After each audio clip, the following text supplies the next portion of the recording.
Hey everybody, this is our second lecture on race in America. This is following up on our lecture a few weeks ago about race in kind of early America when we talked about jazz and minstrelsy and ragtime, etc.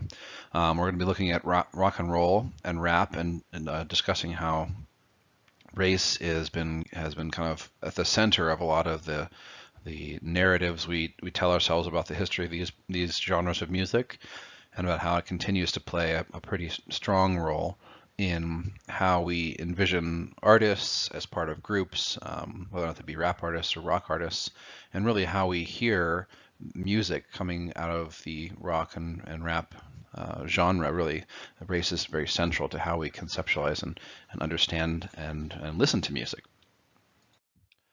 I think I'm going to reiterate some of the points you made from the two readings I assigned for you today. The one, they both are great readings, giving you a glimpse of how race and especially African American and being black in this country has been really important in terms of our musical development and also how, as a whole country, we see and experience this music today. Um, there are many kind of narratives about how rock and roll became kind of the emblematic of like white maleness in America. And in your reading, there are kind of three narratives that he delineates out. And the first one would be that somehow while rock and roll started off as an African American art form in the U.S., it was basically co-opted or stolen by white artists, and then who then kind of took it on and performed it and kind of brought it to new heights because of their greater access to the larger white population in the United States. So this kind of white on black cultural theft is one way that people explain what happened when rock went from an African American form to a largely white male form. The second narrative would be that after the civil rights movement, or during and after, that black musicians effectively self-segregated into performing different types of music. So rather than continuing to perform rock and roll, they were moving into other genres, R&B and funk, and these other genres that are more African American centered, and kind of left rock and roll behind for the white musicians to perform. Um, and the third narrative about how rock became this kind of white musical form really is that the narrative is that we don't talk about race in recalling the kind of the history of rock and roll. That because we kind of look back at these artists, these great artists as geniuses, and we kind of imagine that their work somehow transcends race. This is probably the most common narrative we have about or how this most common way we discuss rock and roll is that we don't discuss the issue of race when recalling the history of rock and roll. So these three examples are narratives that are really important because they're how we frame the history of rock and roll. This is the stories that we tell ourselves and each other, and how these frames, these ways of understanding the history of rock and roll, really structure the way that we listen to a whole era of sound. And really, it's hard to imagine now, for those who are not well informed, hard to look back and imagine that at one point rock and roll was certainly not embraced by, white male society in the U.S. It was something very different, very almost other. Another maybe fourth narrative almost is that, and this happens in really a lot of genres, but that white rock and roll artists are remembered as individuals. And so if you think back and recall something like the great rock and roll artists like, Bob Dylan or Eric Clapton, etc., you kind of remember these individuals, individual artists because of their supposed genius, and somehow maybe the genius transcends race. But white artists are remembered as individual contributors to the genre, while as black artists are oftentimes remembered as groups, or even kind of more, they're also remembered as representatives of a black culture. If they're not representing aspects of black culture, then they're kind of on the outskirts, or they're kind of outliers in this rock and roll genre. So in all these three or four different narratives we have basically what was happening is that rock and roll is now, or has been for a long time, considered kind of a white white genre of music, while as some things like R&B and funk, etc., are more still more centered in the African American community and more remembered, and the stories we tell about those genres are more centered in the African American community, while as rock is certainly now definitely in the white male genre of type of music we listen to. So I think a really fascinating figure to look at in the history of rock and roll was that of Jimi Hendrix. And I think it's really the stories and his career and the people's reaction to him is really a great example of looking at the effects of race in the development of rock and roll. And so it goes without saying that Jimi Hendrix is probably one of the greatest guitarists and rock musicians out there, but his history really shows the difficulties encountered because being African American also, and some of the how we conceptualize and how we talk about Jimi Hendrix, about his history, also shows how race has played into our broader kind of societal narrative about rock and roll. So Jimi Hendrix was quite criticized as a fraud or a sellout for playing guitar-centered rock rather than kind of authentically, quote unquote, rendering his music and person in appropriate shades of black, really. I think it's valuable to reiterate some of the points about Hendrix from your reading, that he didn't want to be confined by racial categories, but the fact was, in the time, in the 60s and 70s, musical audiences were segregated like the rest of America. And because Jimi Hendrix played for white fans in an era of black power and separatism, they felt that Jimi Hendrix somehow had betrayed his own race by having a white band. He was Jimi Hendrix. Jimi Hendrix experience was Jimi Hendrix and two other white musicians, and he played for audiences that were primarily white. And so he was oftentimes criticized by the African American community for kind of betraying his race. That somehow Hendrix's cosmopolitan diversity was this racial betrayal. So these are the types of things you would have been reading about in the press and in, at the time. Obviously nowadays we can look back with a little more clarity, but an example of this would have been after, Hendrix's famous closing of Woodstock, where he reinvented the Star Spangled Banner. He really tried to offered a free concert in Harlem, actually, for African American audience members, and despite having kind of feeling that Harlem was at sometimes was his kind of home or his people, the concert did not go over very well.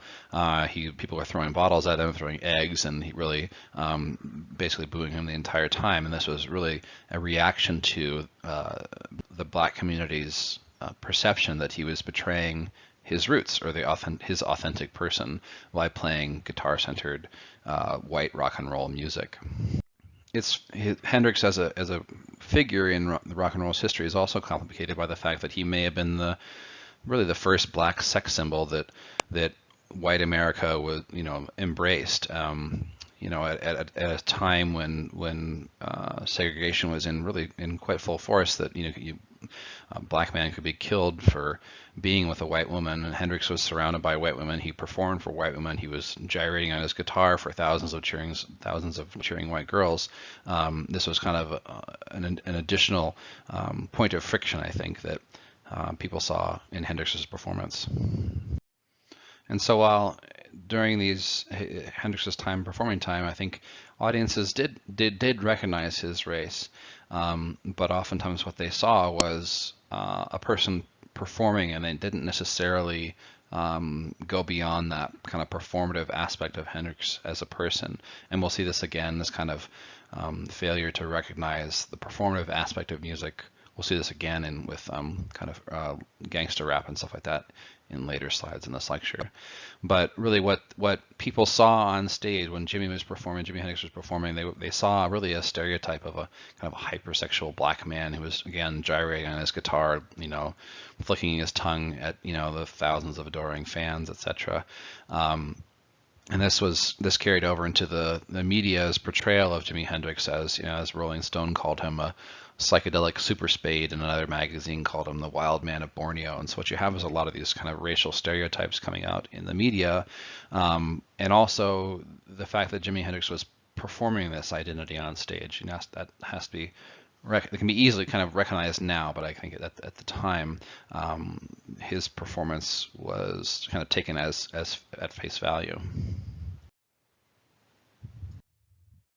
So I think it's interesting to actually note a couple kind of, or at least put up a couple of quotes from the readings that you've done, one from this week and one from a while back from Langston Hughes. But the first one from this last week reading is: the very act of imaginatively engaging with historically black musical forms while keeping black bodies at arm's length became a new powerful way of being white. And this is, I think if you contrast that with the quote I've displayed for you before in other previous lectures by Langston Hughes, and this is what Langston Hughes wrote, is the Negro artist works against an undertow of sharp criticism and misunderstanding from his own group and unintentional bribes from the whites. Oh, be respectful, write about nice people, show how good we are, say the Negroes. Be stereotyped, don't go too far, don't shatter our illusions about you, don't amuse us too seriously, and we'll pay you, say the whites. And I think this is, both of these quotes show an interesting and continuing, the continuing importance of race and how musicians are framed, how we appreciate or accept these types of musicians, rock musicians, and especially with Jimi Hendrix being this very controversial figure in the kind of black African American world, while kind of being at least embraced in large part to the kind of performed stereotype that he was doing on stage by the white community. Both of these quotes really show the kind of centrality of race to the performance of rock and roll, especially in the 60s and 70s. And really, if you look at Jimi Hendrix, early on in the Jimi Hendrix experience, he was performing with two white musicians. He was seen as, by many people in the African American community, as kind of betraying his roots. He was more of like dressed like a hippie, etc. And later on, really, he tried to reach out to black audiences really in the last couple of years of his life. He grew an afro. He kind of wrote protest theme songs, and his two white bandmates were then replaced by two black African American bandmates, and they formed a different band, the Band of Gypsys. So this is a good example of how Hendrix was conscious of race and was really attempting to maybe appeal to the black community in the U.S., while as before he was appealing to, or at least he was accepted more by the kind of white audience members in the U.S. and in England. So when Hendrix formed the Band of Gypsys with his two African American bandmates, he really kind of branched out in new directions. Like I mentioned, he was writing more protest themed songs, and I've got an example of that on the website below that you should listen to. Why don't you pause right now and listen to Hendrix's classic, Machine Gun that he plays with the Band of Gypsys, and it's a really great piece of music, and also a great kind of it's protest, it's music, it's all these things, but it's also a very different direction musically than he had been exploring before with the Jimi Hendrix experience. So take a listen to that, and then come back to the lecture.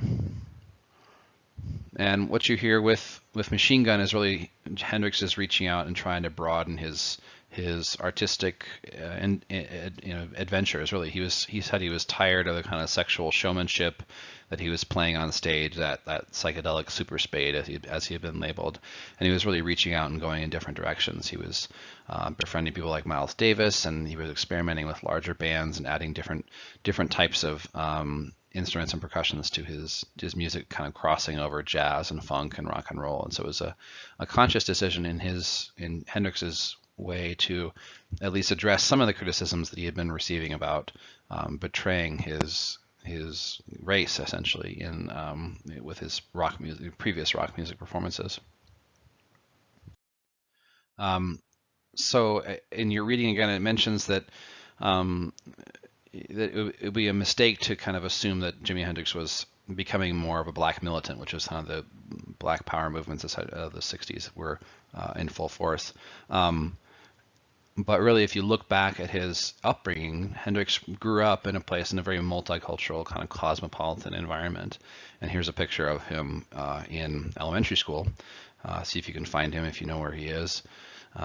But he really grew up with a very quite diverse group of people, and that was the world he lived in. And so I think, in many respects, Hendrix was kind of was not deserving of the kind of backlash, I guess, he got for this kind of supposed racial betrayal.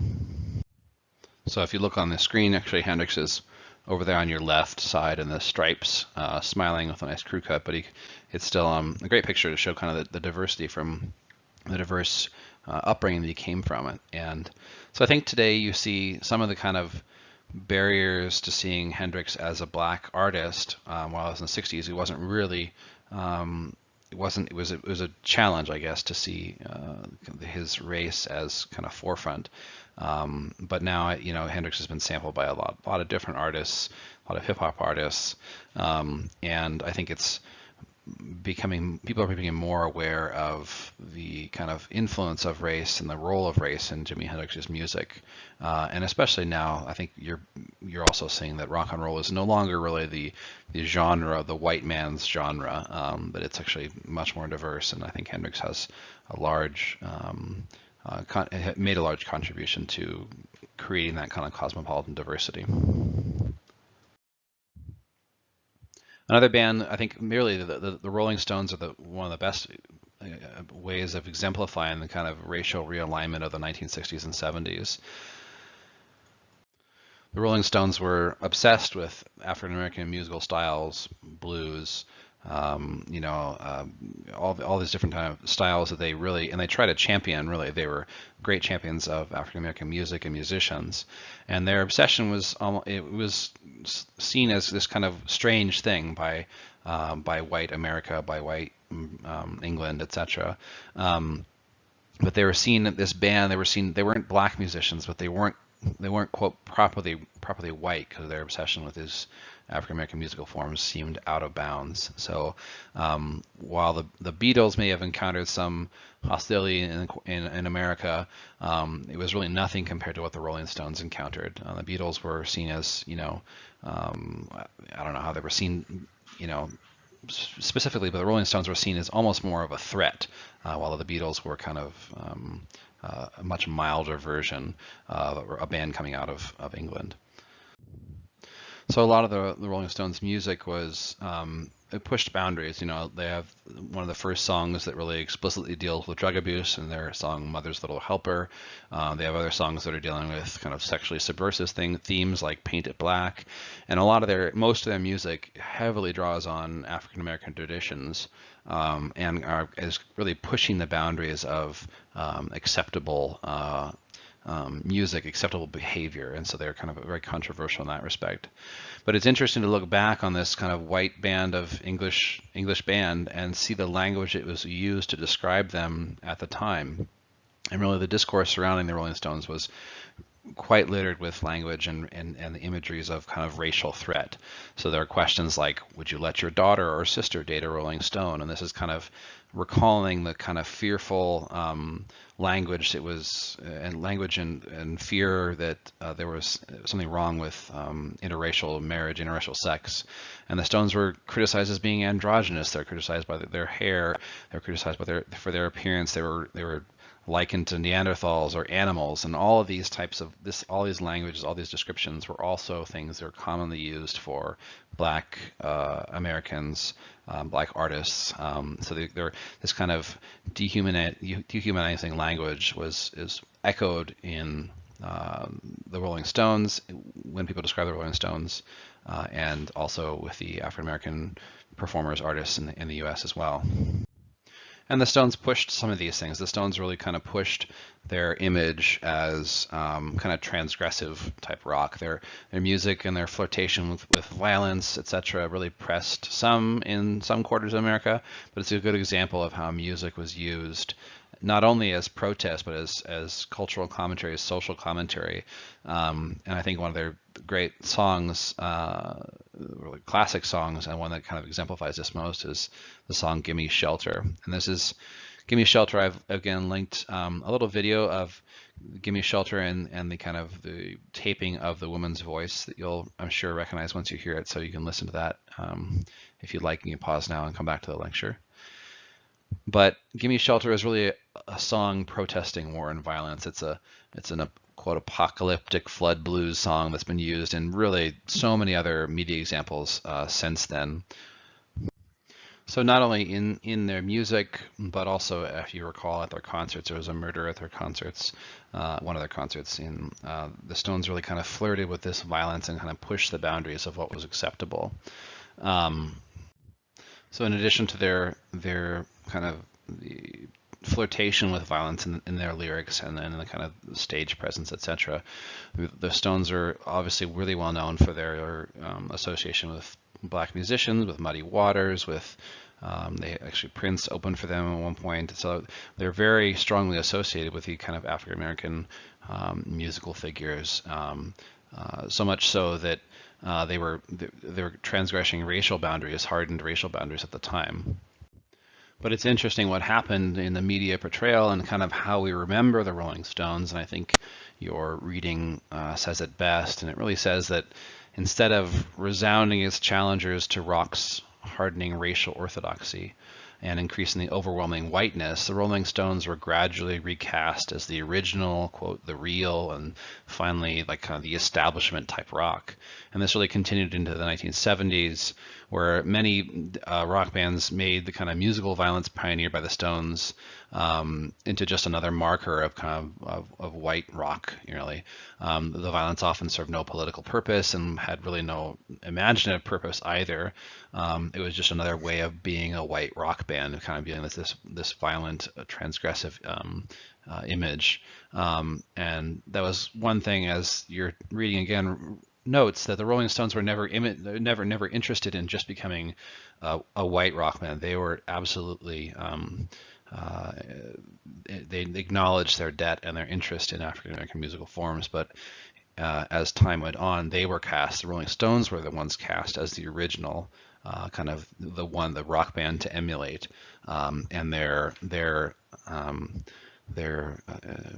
collaboration and use of African American musical forms really kind of faded from center stage, I guess, where it should be. So if you haven't, again, watched that video about the recording of Gimme Shelter, watch that, just a few minutes, and this is embedded below on the website, and then come back to the lecture. So as rock and roll became really co-opted into white culture as somehow expressing something that's authentic, quote unquote, about white experience in America, other African American first musical forms like rap and hip hop and R&B, they resisted this process of whitening a little bit longer. Although, as we all know, rap and hip hop really became also co-opted by white artists in a sense as well. But I think it's important to recall that in the beginning, especially rap and hip hop were really it was music that was used for protest. It was used as critiquing and kind of as a counter to the hegemonic discourses or kind of the white discourse about America. So rappers in the very beginning, especially, were writing raps about the issues that were affecting the black community and in an attempt to kind of highlight them and protest them. You can hear a little bit of this in the kind of one of the first successful rap songs that was commercially successful, and this is by the Sugar Hill Gang.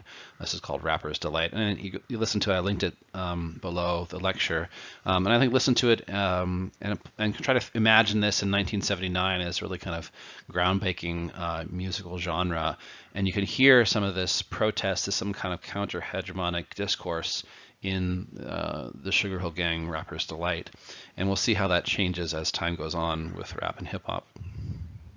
So take a pause the lecture and listen to that example for a few minutes.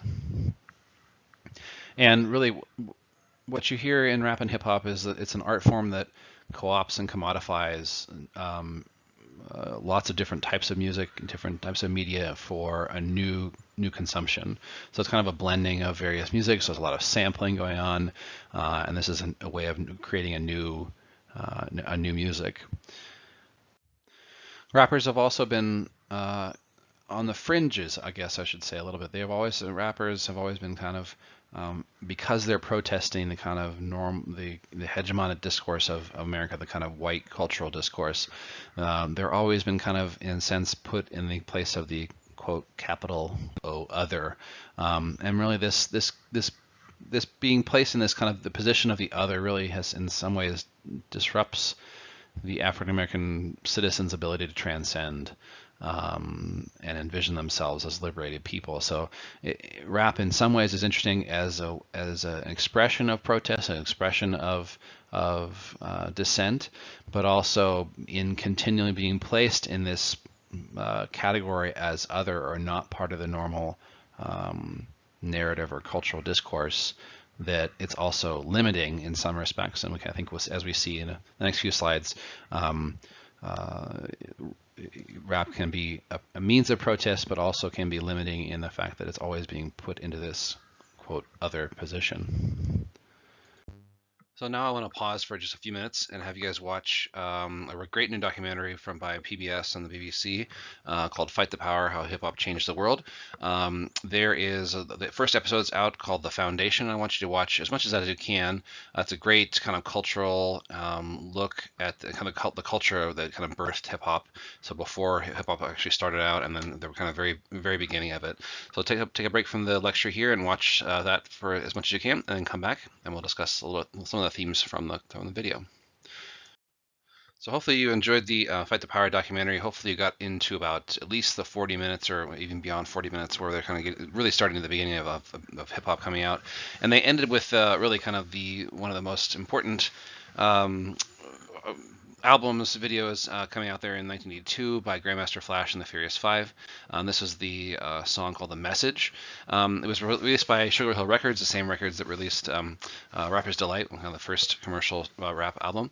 But it was really much different than that, as you saw in the documentary. And I want to have it just give you a chance to watch the whole video, the whole Message video, when you're done listening to this part of the lecture. This was really one of the first hip-hop songs to provide real social commentary. Actually, even Grandmaster Flash and the Furious Five really were kind of uncomfortable actually putting it out because they felt like they were kind of party artists and they wanted to kind of keep the tone light. But they did end up putting this out and became really important in terms of the history of hip hop and it's important in the connections with social protest and greatly influenced later artists such as NWA, Public Enemy, etc. And so, yeah, take a break again for this lecture and watch the message that's linked on Canvas, and then come back. So I think despite the success of Rapper's Delight, rap music didn't really do consistently commercially well until the band Run DMC and its debut album in 1986. And this is on the left of your screen. You have Run DMC. Their band, the album Raising Hell was really the first rap album to cross the top 10 chart placement, and it landed at number 3. So I linked a video below. Actually, it's a collaboration between Run DMC and the band Aerosmith. And I think it's really interesting to look at the musical and racial dynamics that are parodied in this video. And so pause for a minute and watch the collaboration between Run DMC and Aerosmith down below. And I think after watching that video, what you see is this kind of the parody of rock and roll being a white man's music while rap being a black man's music, and it's really very strongly parodied there. And it's also interesting to note that these are two bands that collaborated together and really made highly successful song in this respect. So I think it's a great example of not only the kind of the racial differences that have become ingrained in rock and rap by the time in the 1980s, but also that they were artists were attempting to transcend those racial differences, and this collaboration was a good example of that. So I would say the earliest rap recordings in the 1980s were mostly positive in tone, even though they explored and exposed greedy conditions of the urban ghettos, etc. But as time moved on, really you have this kind of evolution towards gangster rap, and really what you have is by the 1990s you have West Coast artists like Ice-T and the group NWA, and they're really giving you these explicit stories of slum life, and oftentimes very exaggerated gang violence and kind of bravado that you hear in their music, and it's very different than the earlier rap you have from the late 70s and early 80s. So by the 1990s, really what you have is gangster rap being the most popular subgenres of rap music, and this is due to, I think, a shift in aesthetic, and also due to the influence of several very talented artists. So as rap evolved kind of towards the very popular gangster rap style, you have the kind of these implicit images of rap and violence becoming explicit, especially with the kind of murders of two famous artists, Tupac Shakur and Notorious B.I.G., two of kind of the rap's biggest stars, and they were murdered. And really, this was caused people kind of a lot of consternation. They really were worried that either rap was causing violence, or they couldn't decide if it was causing violence, or rap was just this kind of violent lyrics, and glorification of this violent lifestyle was just part of kind of the reflecting the rise in gang violence in the decades in the 1990s. And I think what's missing with this talk about how rap may be kind of engendering some sense of violence or kind of glorifying violence, what's missing is really an understanding of how hip hop and all music can operate to engender a sense of justice or solidarity in the different groups who practice it. And so I think if you look at hip hop in the United States, especially from the 60s, 70s, 80s, 90s, what you see is really a response to the injustices of the Black community had been suffering, kind of systemic injustices or kind of structural injustices. Redlining neighborhoods, the kind of breakup of public and community spaces, the criminalization of being Black, the kind of the moral kind of worry or panic around rap lyrics, kind of infecting, reasonable white youth, or however you want to put it. But I think you have other scholars throughout the years who've discussed how rap really was a way of kind of synthesizing the kind of social marginalization and injustice, kind of synthesizing a response to that. And so you have a lot of rap, even if it's not explicitly political in like say The Message by Grandmaster Fast and the Furious 5, you have a lot of rap even just by being out there kind of broadcasting Black culture is in itself political. Some scholars have argued that hip hop was really kind of, it emerged out of this kind of industrial nightmare where Black people were being crowded out of public spaces, that there was kind of no way for them to get together and be who they are until rap came along or hip hop came along, and you had people like breakdancing, you had people singing, you had dance parties. It was really kind of a reclamation of this urban space that had been taken away from the community.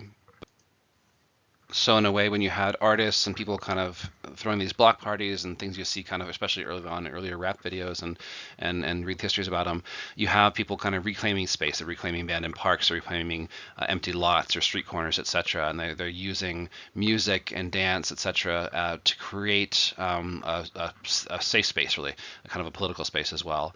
And you have hip hop as really kind of essential for this expression of Black marginalized culture in America.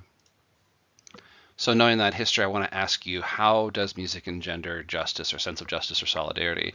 Is it possible that it is, even if it's not overtly political, is it possible it's still somehow working towards a sense of justice or solidarity? I think you could think of hip hop, you can think of other different genres around the world, and think of maybe the music you listen to, and try and figure out what's going on, what's kind of the meaning behind the lyrics and things like that, or what even as a simple expression of getting kind of information or cultural information out there, what is it doing to change the political situation? I think you have this very, very obviously in hip hop over the years. You have this also in rock and things like that, in a sense. And in one way, just the act of listening to music together creates a sense of kind of a community. So really kind of creating a sense of solidarity with your community, even if it's party music, even if it's not overtly political. Just the act of being together and listening to music creates some sort of sense of being together as a group. And I think that's can be quite powerful in terms of advancing different political goals, no matter what the genre is. I think if you recall, or maybe you don't recall, but there was a lot of consternation about the rap lyrics. There was a lot of attempts to censor rap albums, or at least put labels on it saying not, suitable for consumption for minors. And what sometimes is lost in a lot of this is the idea that rap is still a performance, and these artists, especially the earlier artists, were performing an aesthetic. They were performing and singing about a lifestyle that they didn't necessarily live as explicitly as discussed in their lyrics. As you go later on in rap, and then in 1990s and later, you actually do have some rappers who are rapping about dealing in drugs and being in jail who actually are doing these things. But a lot of the kind of glorification of this lifestyle was done in a performative way at first, and some of that was missed out on by the audiences listening to it, who then attempted to kind of re-perform or to kind of live that lifestyle, really. So it's important to remember that rappers are really consistently depicted as, quote, others in American society. They're not part of the mainstream American society. They represent, quote unquote, their people by using their voice. They draw on a history of African American and African storytelling, oral traditions, to kind of protest and speak for the disenfranchised. That is, until their message is co-opted by corporate interests and or is just selling products. But that position, that kind of other position, is a hard position to get out of. In the context of kind of the white dominant public culture, the rappers' songs can be seen as a counter protest to the continued oppression of Black people, and yet some of the like I mentioned, some of the performative aspects of the rapper's personality is lost. Vulgar, violent, and sexually explicit lyrics and stories and images really captivated a lot of younger people who went on to try to emulate these performances, again, not remembering that these are not real life necessarily. But there was oftentimes a very heavy focus on the media, especially in the gangster rap kind of heyday, that focused on the kind of hypermasculinity, the violence, and the aggression of rap artists. And it really left very little room for Black men to have, at least who were interested in kind of the rap genre, to have figures that were showing any type of vulnerability. And I think that's when you get Tupac's song "Dear Mama" is such a kind of a break from this focus on this hypermasculinity, invulnerability, and with this kind of "Dear Mama" rap, Tupac really breaks that mold, and that's one of the reasons, one of the many reasons why he's remembered as such a great artist. And I've linked that that video below. And so I think you can watch Tupac and listen to "Dear Mama" and see this kind of evolution of gangster rap, but also appreciating and showing some vulnerability. I think you should watch the video I've also linked below of the Public Enemy Fight the Power video. NWA and Public Enemy are both seen as protesting really the kind of the degraded conditions of African American lives, and as like anti-government, anti-establishment type raps. And I think Public Enemy's Fight the Power and NWA's Fuck the Police really represent protests by these artists. They're protesting the conditions that are found that African Americans are living in the U.S. So I think especially with these artists, I think there is this hyper-masculine, kind of violent, invulnerable, general kind of depiction about them in the media. But I think you also see differences. You also see the ways in which these artists are kind of subverting that too, with Tupac's "Dear Mama" being a very vulnerable type song, with NWA's and Public Enemy's, really kind of protest songs about the police and about fighting the power, etc. So they think kind of these are counter examples to kind of the general media narrative of rap being this kind of violent lyrics and imagery. And so for our final slide, I want to just step out of the kind of Black American hip hop culture and look at how it's being used by different people of different cultures and different ethnicities. And I want to turn to this artist. His name is Frank Waln. He's a Native American artist who it's really interesting to see how he's using kind of hip hop culture and kind of Black culture and repurposing it and reusing it in a way to highlight issues that are affecting the Native community. He's really kind of very explicit in terms of his discussion of very uncomfortable truths about genocide and racism and things like that in the Native community. And I want to have you guys listen to this when I'm done speaking here. Listen to his performance and like think about how he's continuing this culture of hip hop and kind of using the kind of tools that hip hop artists before him have developed, and he's repurposing them and kind of using them slightly differently in his context to kind of express his native identity, and just kind of compare and contrast how he's doing that with some of the earlier examples we listened to. He's very explicit again about the kind of the issues affecting the Native community, and he very explicitly also mentions that he's trying to do and his music he's performing his music to be a role model for Native youth. And I wanted to see how does this compare to other Black artists that we've been discussing throughout history. So please pause the lecture here in a few seconds and listen to Frank Wallen's White War. Listen again musically how he's doing things, politically what is he saying, etc. And take a listen to that, and then keep thinking about these issues, thinking about how race is performed, how race is accepted by certain communities or rejected, etc. Even as we go forward, because there's a lot more examples we could have covered in this lecture, and these are just a few highlights. And so take a listen to Frank Wallen and keep thinking about these issues. Thanks a lot. I'll see you next time.